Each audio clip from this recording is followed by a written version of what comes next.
Hi, నా పేరు అనురాధ.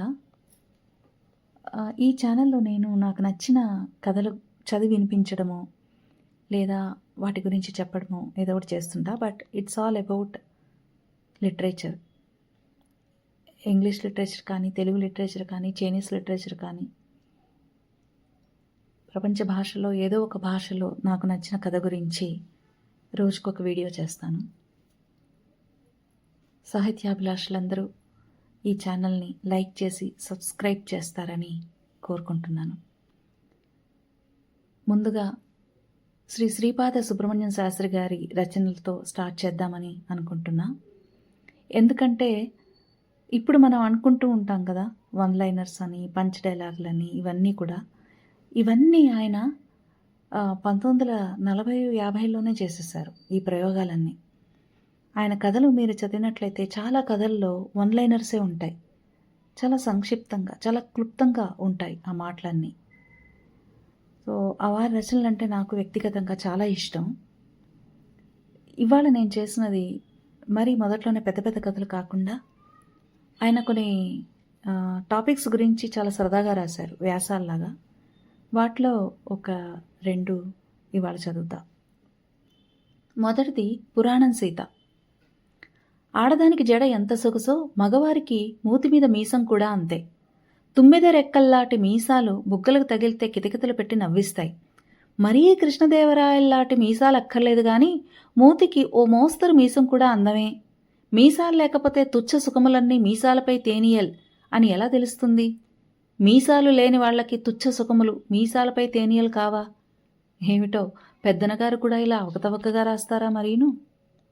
స్త్రీ పురుషుల మధ్య ప్రేమ కలగడానికి మీసాలు దోహదకారులా కావా అను విషయంపై హనుమాయమ్మ ప్రేమకి మీసాలు అని ఒక నవల రాసింది. ఆవిడ ఇదివరలో సీరియల్గా రాసిన వలపుల గిలక చదివిన పాఠకులు ప్రేమకి మీసాలు లాంటి నవల చస్తే మళ్ళీ మీరు రాయలేరని ఆవిడతో పందెం కాశారట. ప్రేమకి మీసాలు సీరియల్లో కథానాయకుడు మీసాలను ఎక్కువగా ప్రేమిస్తున్నట్లు, కథానాయికను తక్కువగా ప్రేమిస్తున్నట్లు హీరోయిన్కి అనుమానం కలుగుతుంది. వెంటనే ఆవిడ ఆ మీసాల్ని తీసేయమని అడుగుతుంది. మీసాల్ని అంతగా ప్రేమించిన ఆ హీరో తన మీసాల్ని తీసేస్తాడా లేదా? రబ్బరు బంతిలాగా, గులాబ్ జాములాగా, తొక్కుడు లడ్డూలాంటి ప్రేయసి ప్రేమను వదులుకుంటాడా లేదా? అబ్బా, చెడ్డ సస్పెన్స్. ప్రేమకి మీసాలు నవల మీరు చదవలేదా? చదవకపోతే మీ జన్మంతా వేస్టే. ఇదొక వ్యాసం. ఇంకో వ్యాసం ఉంది, దాని టైటిల్ ఏంటంటే కాఫీ యుద్ధాలు. కాఫీ యుద్ధాలను జరిగేవి మా ఇంట్లో. చద్దన్నాలకు తెచ్చి కాఫీకి పోటీ పెట్టేవారు. కొంపలోకి కాఫీని ప్రవేశపెట్టడం అంటే అంటువ్యాధినో మహమ్మారినో ప్రవేశపెట్టినట్లు లెక్క. కొంప గుండమైపోతుందని పెద్దవాళ్లు లబలబలాడిపోయేవారు. ఇంగ్లీషు చదువులు, క్రాఫింగ్లు ముందు, కాఫీలు కొంచెం వెనుక కొంపల్లో ప్రవేశించాయి. ఇంగ్లీషు చదువులు, క్రాఫింగ్లు ముందు, కాఫీలు కొంచెం వెనక కొంపల్లో ప్రవేశించాయి. అశుభప్రాప్తమగు కలియుగంబు కాఫీతో పాదమిడెన్ అని మా వాళ్ళంతా నమ్ముతుండేవారు. ఇప్పుడు సోషలిజాన్ని ప్రవేశపెడతామని కాంగ్రెస్ వారు సరదాకి నోరు జారగానే ముసలి పులులు కంగారు పడినట్లుగా బ్యాంకులను జాతీయం చేయడం సమస్య కంటే చిక్కు సమస్య అయిపోయింది కాఫీ ప్రవేశం ఆ రోజుల్లో. మాకు కొంతమంది ఇంగ్లీషు చుట్టాలు వచ్చినప్పుడల్లా ఎవరి కాఫీ పొడి వారే తెచ్చుకునేవారు. కానీ అప్పుడప్పుడు బిళ్ళల కాఫీ త్రాగాల్సి వచ్చినప్పటికీ కాఫీవాదులకు, నాన్ కాఫీవాదులకు ఎక్కడా సయోధ్య కుదిరేది కాదు. మా వాళ్ళు కాఫీ కుంపటి అని ఓ కుంపటిని యువతల తగలేసేవారు. ఆ కాఫీ వడపోసిన గుడ్డ వాసనకే మురిసిపోయిన పని మనిషి కాఫీ గ్లాసుల్ని, కాఫీ గిన్నెల్ని అవలీలగా కడిగి పారేసేది. ఇప్పటికీ అంట్ల గిన్నెలను తోమడం కంటే కాఫీ గ్లాసుల్ని తోమడం సింబల్ ట్రిక్గా, ఎలిమెంటరీ విషయంగా గృహరాణులు భావిస్తున్నారు. పిల్లలకి కాఫీ పట్టడం చాలా అవుట్రేజియస్ యాక్ట్గా థింక్ చేయబడేది. మొగుడి సంతోషం కోసం చాటునా మాటునా దొంగతనంగా కాఫీ తాగే ఆడది మొగుడి సంతోషం కోసం బ్రాందీ పుచ్చుకున్న ఆడదానిలా చూడబడేది. కాఫీ మరిగిన కాంతలకు పుట్టింటి నుంచి కాఫీ గుండా, పంచదార, పాల ఖర్చుకు పాకెట్ మనీ, ఆడాలకు పాకెట్లుండవు కర్మ, జాకెట్ మనీ అనొచ్చో అనకూడదో మరి, రహస్యంగా అంచెల మీద వచ్చి చేరుతుండేది. పడగ్గదిలో మంచం క్రిందనే చిన్న కుంపటి వెలిగించి కాఫీ సంసారం సాగించే వదిన్లని నేనెంతమందినో ఎరుగుదును.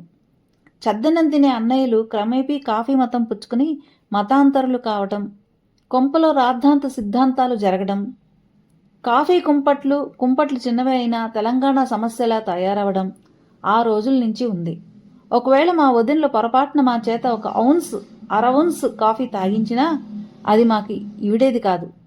ఇంత డోకొచ్చే పదార్థాన్ని ఎలా పుచ్చుకుంటారని బుగ్గలు నొక్కుకునేవారు. అన్నయ్యలు, వదినలు, అక్కయ్యలు, బావలు కాఫీ ముద్దులని పెట్టుకునేవారనుకుంటా. ఈ కాఫీ ముద్దుల వలన స్త్రీ పురుషులకు ఒకరి నుంచి ఒకరికి కాఫీ అలవాటు వ్యాపించి ఉండొచ్చునని నా ఊహసమండి. పిప్పెరమెంట్లు, చాక్లెట్లు తినే పిల్లల్ని ముద్దెట్టుకుంటే తీయగా హాయిగా ఉన్నట్టు కాఫీ తాగగానే ఒక ముద్దు కొసరుగా వేసుకుంటే ఆ రోజుకి లైఫ్ ఫ్రెష్గా, తాజాగా, నవనవలాడిపోతున్నట్లు ఉంటుంది. పెద్దవాళ్లు కాఫీ అంటూ అని మల్లె అంటూ, మామిడి అంటులాగా ఒక అంటుని లేవదీసి దానికి కొన్ని రూల్స్ని బ్రహ్మసూత్రాల్లాగా తయారు చేశారు. కాఫీ డబ్బా ఇతర డబ్బాలకు తగలకూడదు. కాఫీ డబ్బా ముట్టుకున్న చేత్తో ఇంకేది ముట్టుకున్నా కొంప మునిగిపోయినట్లే. నేను చిన్నప్పుడు ఆల్ యంగ్ గర్ల్స్ లాగే ఆవకాయ, గోంగూర వగైరాలతో చద్దన్నం లాగించేసేదాన్ని. పెళ్ళయ్యాక కాపురానికొచ్చాక కూడా చద్దన్నం తిని కాఫీ తాగటం గాని, కాఫీ త్రాగి చద్దన్నం తినడం గాని చేస్తుండేదాన్ని. పిల్లలు పుట్టుకొచ్చాక పిల్లలతో కలిసి చద్దన్నం తినడం బావోదని చద్దన్నం చాప్టర్కి ఫుల్ స్టాప్ పెట్టా. మన వారు చద్దన్నం తిన్నమ్మ మొగుడాకలి ఎరగదని అన్నారు. తిన్నా తినకపోయినా ప్రతి ఆడది మొగుడి ఆకలి ఎరిగుండాలని నేను నమ్ముతున్నా. అందిన మేరకు ఆడాళ్లు చిరుతిళ్ళు సేవిస్తూ ఉంటారు. అలాగే మగాడు బయట మేసొస్తుంటాడు. అనాది కాలం నుంచి మగాడు బయట మేసి వస్తున్నాడు. హోటళ్లను మరిగిన మగాళ్లకు పెళ్లాల అభిరుచులు తెలియవని ఇప్పుడిప్పుడు అంటున్నారనుకోండి. ఆకలి అనేది ఎటువంటిదైనా సరే అది పరమ డేంజరస్. అంచేత కడుపు నిండిన వారు చెప్పే కమ్మటి కబుర్లను వినకూడదు. ఒకవేళ వింటే ఆలోచించాల్సి ఉంటుంది. ఆలోచించాలంటే కాఫీ తాగాలి. ఆకలి తీరాలంటే చద్దన తినాలి. డబుల్ బల్ల కార్ట్ అనగా రెండెడ్ల బండిని రీప్లేస్ చేసే సరుకేది మన కంట్రీలో లేనట్లే. చద్దన్నాన్ని రీప్లేస్ చేయగల పవర్ఫుల్ టిఫిన్ ఇంతవరకు కనిపెట్టబడలేదు. చద్దన్నం తినకపోతే లేచి తిరగడానికి కూడా సత్తు ఉండేది కాదు.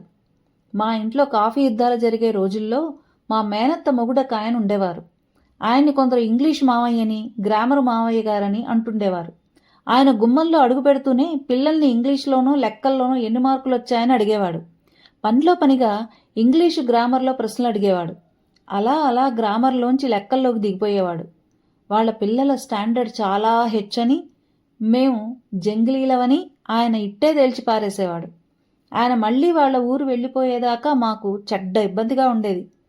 పిల్లలంటే సరదా పడేవాళ్లు, పిల్లలను డేంజరస్ గూడ్స్గా చూసేవాళ్లు అని చుట్టాలలో 2 వెరైటీలున్నాయి.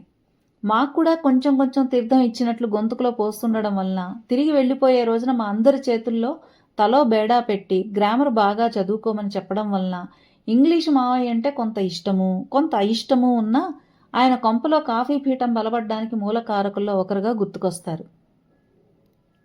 అడపాదడపా చుట్టాలొచ్చి తొంగి చూసి పోతుంటే కానీ ఇల్లు అనే పదార్థానికి ఉన్న పరమార్థం చక్కగా బోధపడదు. ఇప్పుడిప్పుడు చుట్టాన్ని చూడగానే బస్సు టైంలో రైలు రాకపోకలు కంటతా పట్టి అప్పగిస్తున్నారు కానీ వెనకటి రోజుల్లో బంధువులు ఎవరైనా వచ్చారంటే ప్రాణం లేచొచ్చేది. ఇరుకు కొంపలు, ఇబ్బందులు, ఆర్థిక కారణాల వలన పట్నవాసాల్లో ఇప్పుడిప్పుడు పిలవని పేరంటంగా వచ్చిన చుట్టాలను వారి వారి అంతస్తుల్ని బట్టి తెచ్చిపెట్టుకున్న మర్యాదలతో ఆదరించడం జరుగుతుంది. కానీ కారణాలు ఏవైనా కృత్రిమ మర్యాదలు, మేలురకం చిరునవ్వులు, ఆపేక్షలు, అభిమానాలను అభినయించడం ఇవి శరీరారోగ్యానికి అట్టే మంచివి కాదు. మా ఇంటికి ఎవరైనా చుట్టాలు వస్తే వాళ్లతో కాఫీ తాగొచ్చునని నాకు చెడ్డ సరదాగా ఉండేది. ఈ కాఫీ యుద్ధాలు చాలా పాతకాలం నాటివి. ఇప్పుడు మా ఊళ్ళో కాఫీ హోటళ్లు సైతం వెలిశాయి. అందరిళ్లల్లోనూ కాఫీ కుంపట్లు వెలుగుతుంటాయి. కాఫీ డబ్బులని, కాఫీ ఖర్చులని దండుకోవడం అక్కడ మామూలైపోయింది.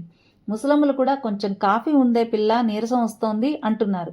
తత్తిమ్మ వర్గాల ప్రజలు కూడా టీ సుక్కలకి, కాఫీ సుక్కలకి తాపత్రయపడడం ఎక్కువైంది. పాలు, పెరుగు, నెయ్యి ఈ మూడిటి మీద దెబ్బతీసిన కాఫీ సామాన్యుడి జీవితం సాఫీగా నడవకుండా ఎప్పుడూ అడ్డు తగులుతూనే ఉంటుంది. మన కుటుంబ జీవితాన్ని, మన అలవాట్లను తారుమారు చేసి మన బడ్జెట్పై పెద్ద దెబ్బతీసిన కాఫీ ప్రవేశానికి ఎదురొడ్డి పోరాడిన అలనాటి కాఫీ విరోధుల్ని సంస్మరిస్తూ లేచి నిలబడి ఒక్క గుక్కెడు కాఫీ తాగుదాం పదండి.